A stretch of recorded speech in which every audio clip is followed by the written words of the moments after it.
नमस्कार मित्रो.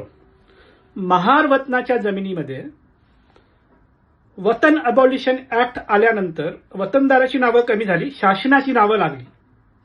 आता आजच्या डेटला त्या सातबाऱ्यावर शासनाचं नाव आहे. अशी जमीन आज वतनदारांना शासनाकडून परत मागता येते का?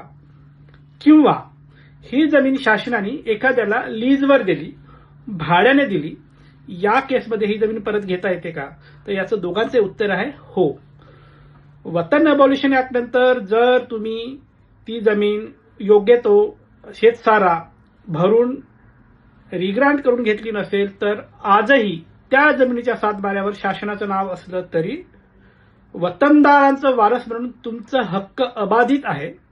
तुम्ही अर्ज देऊन शासनाला हे सांगू शकता की अमुक जमीन वतनाची जमीन आहे, आमच्या पूर्वजांनी रिग्रांट करून घेतली नाही पण आज आम्हाला ती पाहिजे आहे, त्याच्यासाठीचा लागणारा जो काही शेतसारा आहे, नजराण आहे, तो आम्ही भरायला तयार आहोत असं अर्ज दिलात तर चलन निघतं. चलन भरलं की तुम्हाला ती जमीन मिळते. शासनाचं नाव कमी होतं आणि वतनदाराच्या वारसाचं नाव लागतं. ही पहिली केस.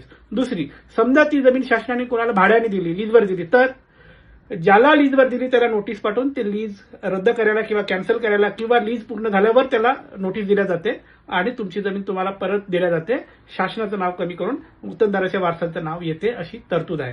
त्यामुळे वतनाची जमिनीवर जर शासनाचं नाव असेल तर अजिबात घाबरायचं नाही. तुम्ही आजही अर्ज देऊन ती परत मिळवू शकता अशी कायदेशीर तरतूद आहे. आता दोन सूचना: थेट फोन करायचा नाही, दिलेल्या नंबरवर केसची माहिती पाठवा. आणि दुसरं, वैयक्तिक सल्ला मोफत नाही, त्यासाठी फीज लागू आहे. बाय.